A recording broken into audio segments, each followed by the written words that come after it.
speaking of AFC North quarterbacks, I know you're a Browns guy. There's a lot of drama going on over there. Baker Mayfield hinting at he might even take a pay cut to leave the Browns, even if DeShaun Watson does end up getting suspended. So what do you think the Browns will have to end up doing with that kind of situation? So it's interesting.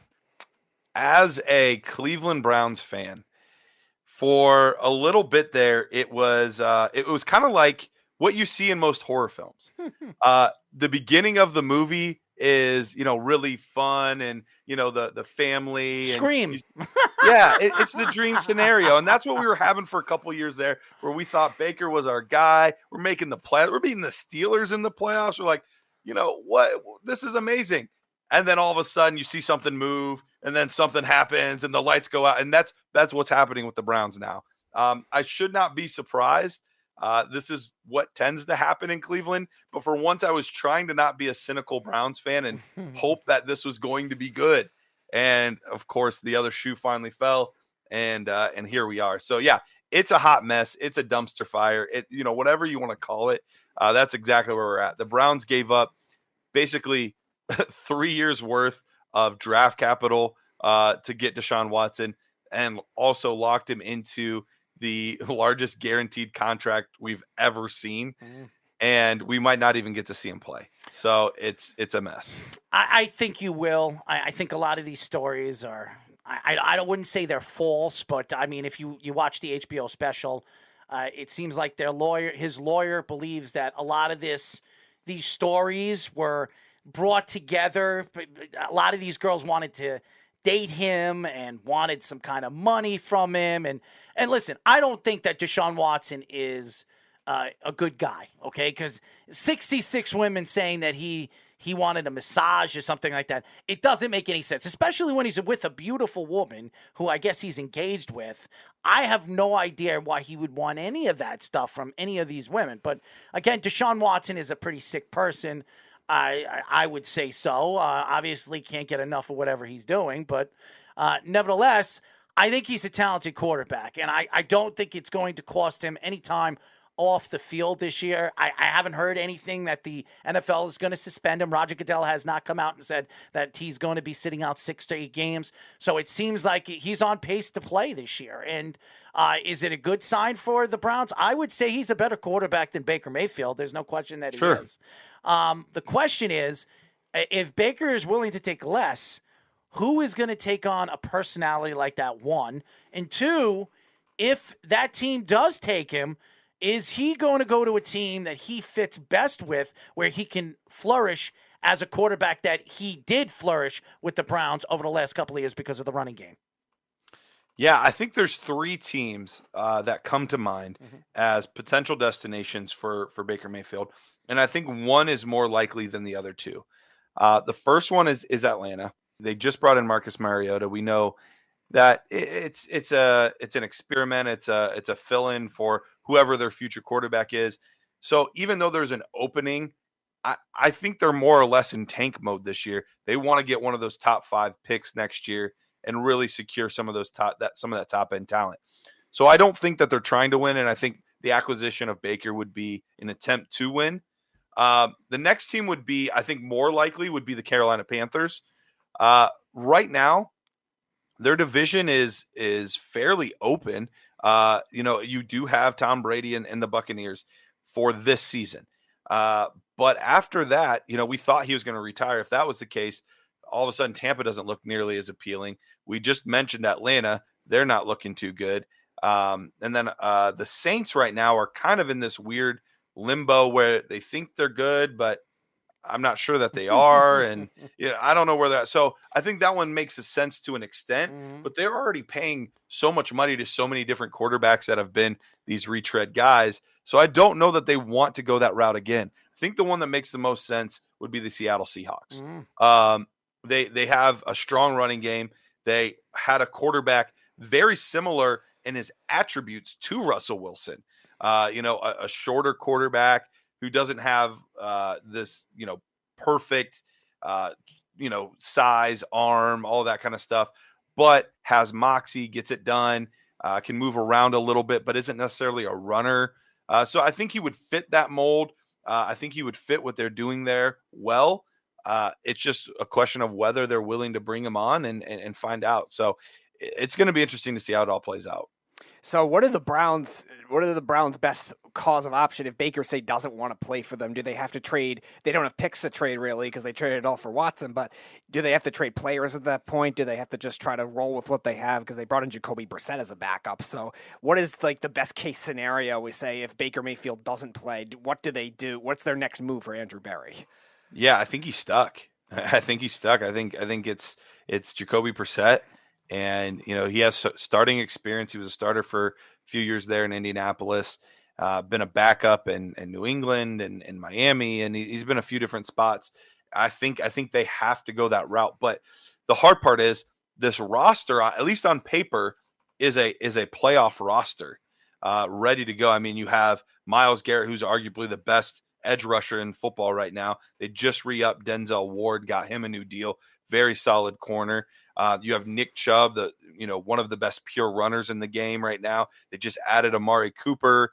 They have one of the best offensive lines in football. So, I mean, like on paper, everything is ready to go, but you need that quarterback. And with it's a quarterback-driven league. I don't care how good your team is. If you have a, subpar quarterback, you're hoping best case scenario is wild card one and done. So I think that's where they're at right now. And I think that's best case scenario with Jacoby Brissett. It's very, very interesting. As everybody knows, we are talking to Dynasty Nerds writer and podcaster Garret Price. So Garret, obviously you're a fantasy expert.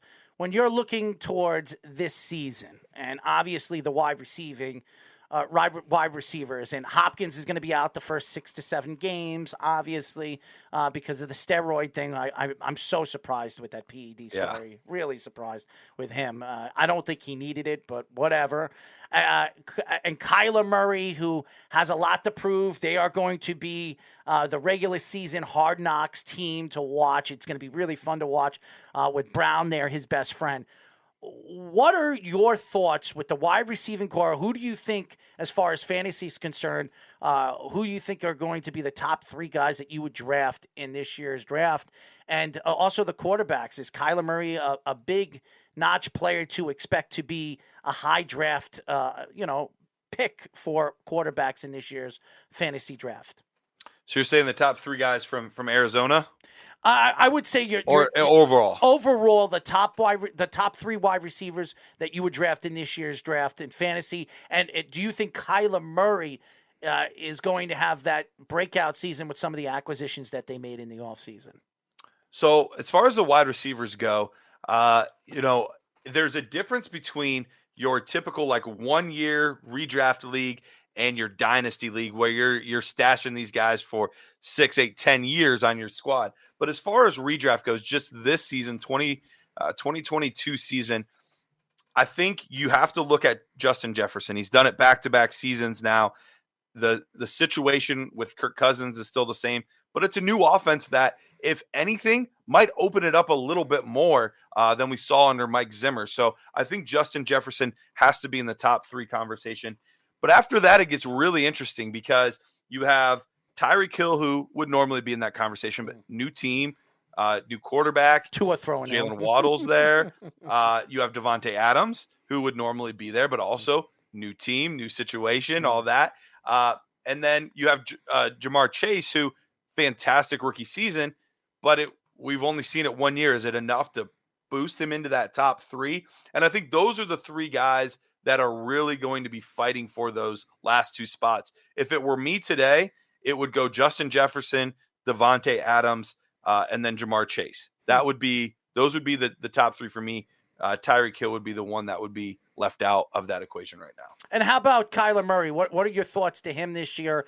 Obviously, the addition of Marquise Brown. When Hopkins comes back, you have a pretty good tandem on both sides. You have a great running game. You have a good offensive line, a great defense. He did not show up against the Rams in the playoffs. He got a huge amount of boos. Yep. And also, he defriended the Arizona Cardinals and some of the players on the team.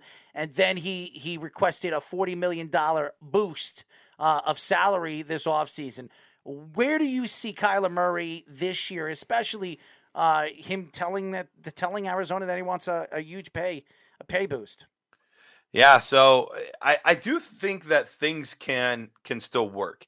The NFL is much different today than it was 10 years ago.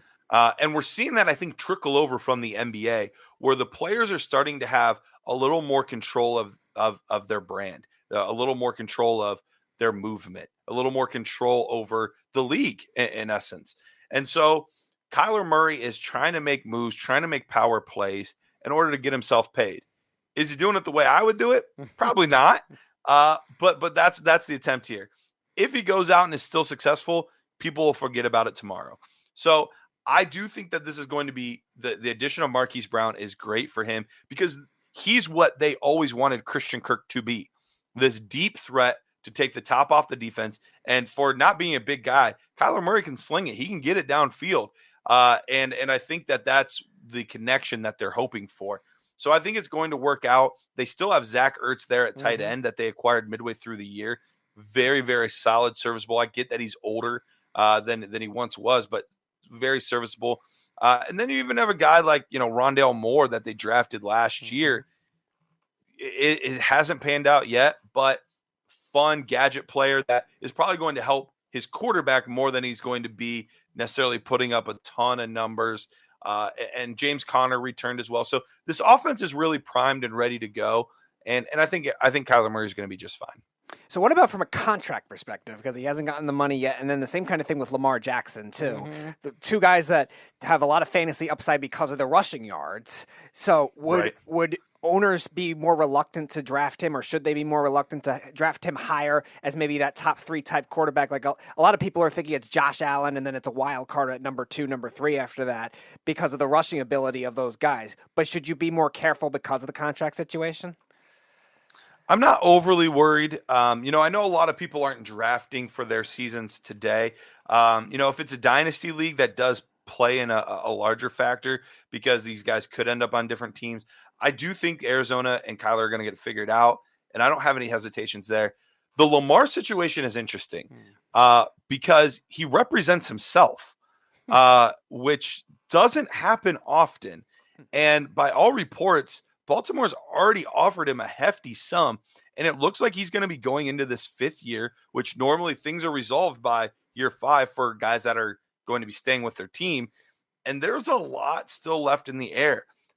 Part of it is, at least on Lamar's front, is he's saying he wants to focus on football, doesn't want to focus on that. I'm not sure how much I believe of that because guys always want to make sure that they're secure with their paychecks, with their money. So it's a really interesting situation. I do think that there's a world where Lamar somehow ends up on a different team. Is it likely? I don't think so, but I think it's more likely than Kyler Murray. It makes a lot of sense. And to me, Lamar Jackson deserves the money. I mean, he was an MVP. He's taken his team to the playoffs every single year. Obviously, the Baltimore Ravens are defensively sound, especially with the draft that they had this year. I think throughout the whole draft, they won just as much as anybody did. I mean, they added a center to that offensive line. They added a safety, probably the best safety we've seen in a very long time. Some people compare him to an Ed Reed prototype. Even in the later rounds, they added tight ends and different defensive, Jabo from the Michigan Wolverines. So they added so many different pieces and got steals in every single part of the round. So I think Baltimore is going to be fine. Lamar Jackson, I think he deserves a little bit more credit than people give him. I mean, is he Patrick Mahomes, Tom Brady, Aaron Rodgers, or Josh Allen right now? No. But he's a winnable quarterback. You can win with him, and he has proven that he can be an MVP candidate.